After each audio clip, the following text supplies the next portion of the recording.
Hello, সবাই কেমন আছো? অনেক অনেক অনেক দিন পর আমি আবার এলাম, তা আবার অন্য একটা রূপে। আমাদের দুজনের প্রথম ভিডিও নিয়ে সন্ধ্যাবেলায় হঠাৎ করেই আমাকে বলল যে চল একটু ঘুরে আসি। কোথায়? চল না দেখা যাবে। তো চলে এসেছি এই যে পেঁয়াজি খেতে। এখানে খুব ভালো পেঁয়াজি পাওয়া যায় শুনে এসেছি।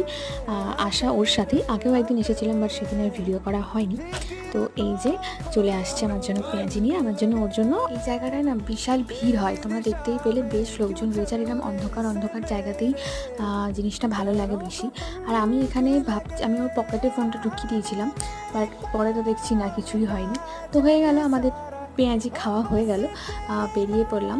তো সেদিনকে ওয়েদারটাও এত সুন্দর ছিল, মানে ভীষণ ভালো লাগছিল, খুব শীত শীত করছিল। আর এই ঝটিকার সফরগুলো না আমার খুব ভালো লাগে, মানে কোনো প্ল্যান থাকে না, সারাদিন হঠাৎ করে বেরিয়ে যাওয়া। চলেও এসেছি আমরা, তো চলো আপাতত আজকে বাড়ি যাই, পরে অন্য কোনো দিন তোমাদের সাথে আবার দেখা হবে। টাটা।